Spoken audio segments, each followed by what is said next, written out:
Hello, friends. How are you today? Wow, this is so exciting, and I had a feeling this would happen. After my last video where I explained the dynamics of the chart and how you are so important to what gets created here, if we look at the Schumann images here, if we look at this chart as a map of human consciousness. Well, I had a feeling that you might create something. So congratulations, you did it. There's new light on the chart and 2 crosses. The Christ light, the hope for humanity. Listen, understand how powerful you are as a living, soul-embodied, God-talented, co-creator, human being. So let's take a look at the chart, but this is the core message that I want to share with you.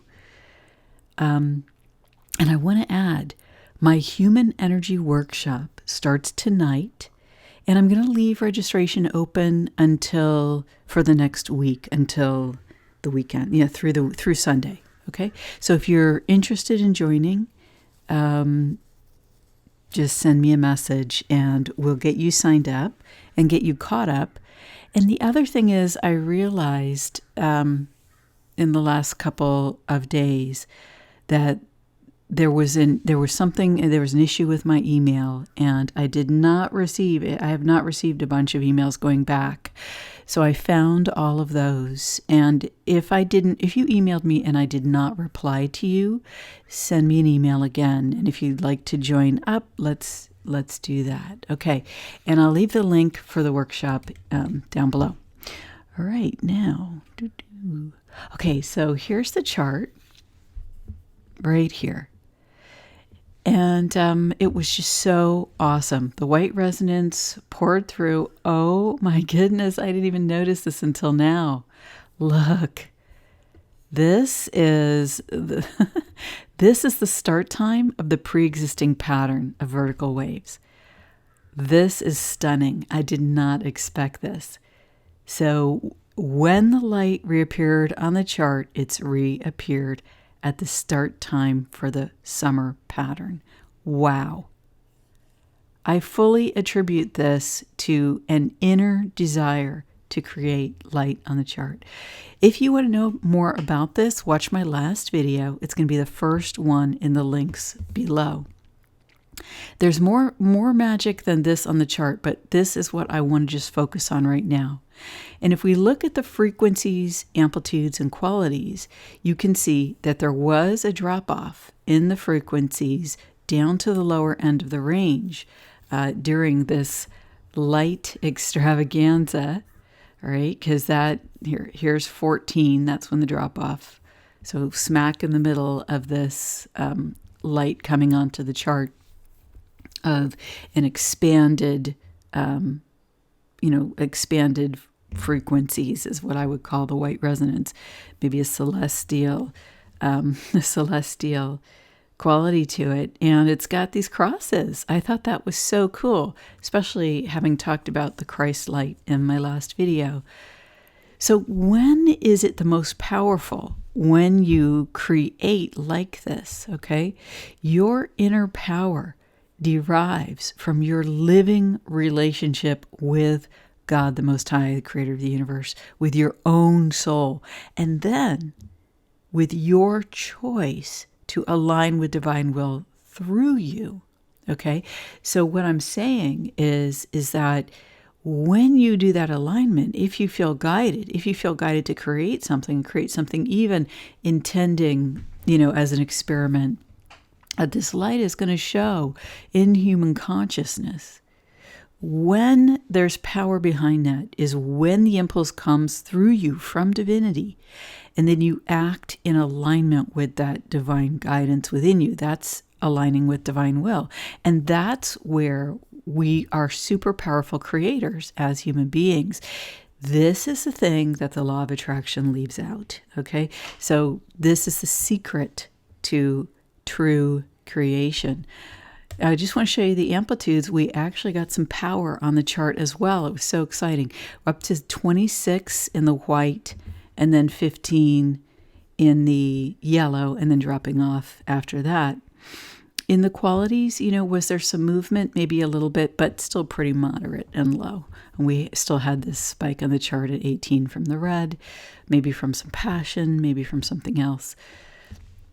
Okay, so good job. I just feel so excited about this. Wow. And this is October 11th. The dating on the chart is European style or, style dating. So it puts the day first and the month second. So let me continue and talk a little bit about the image on the chart.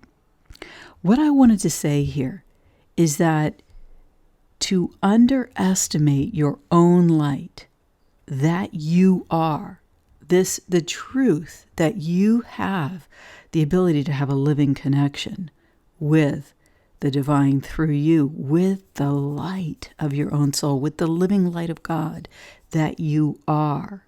Okay, when you underestimate this, which most of us do because we're not really taught this, but when it's underestimated, then what happens is that you give up and cede responsibility for your life to others, because that responsibility can, if you choose differently, come through you in terms of your divine guidance and your choice to act in alignment with that. But when we cede that light to others, okay, and allow them to create through us by following their guidance, their ideas for our life without checking in on whether that's in alignment with, for you as a living human being, with a living soul, with is that what your soul wants to do? But when we do that, we end up, okay, it seems like it's at the extreme, but it's pervasive in our society. So it's almost like it's become the norm, that ceding your light, ceding your responsibility, giving it up to others. It ends up that maybe there's some people that just want to F with us, that just want to mess with you.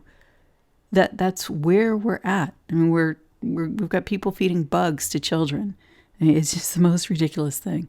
Okay, it doesn't make any sense from a thriving, living human cultural perspective. All right, is that what love is? All right, that's not what love is in the human form. But those that want to just create willy-nilly at their own choice with our light, with your light, then laugh at your misery. Why? Because evil exists. And the fact of the matter is that see no evil, hear no evil, speak no evil has been the worst policy assertion in eons. Okay, it was the worst idea for our culture because it hid from us our ability to call out evil, to call out what has hidden in the darkness and then bring it to light. Okay, to call out that which strives to undermine individuals, the light of God through us, and undermine our culture, the very fabric of how humans live and love, through the purposeful creation of strife, chaos, and meanness. This dog isn't very happy about that. Okay, I do the best I can with the noise in the background. Because you know what? You are the living, awake, and aware temple of your own soul. And you are a living vessel. That is God's creation. That is who you are. You are able to be responsible for your life, to recover from past trauma, and to enjoy your life, and to move forward in life, one simple step at a time. Doing all these things shows love for your own self, enhances your life, creates inner strength, and improves your life immeasurably.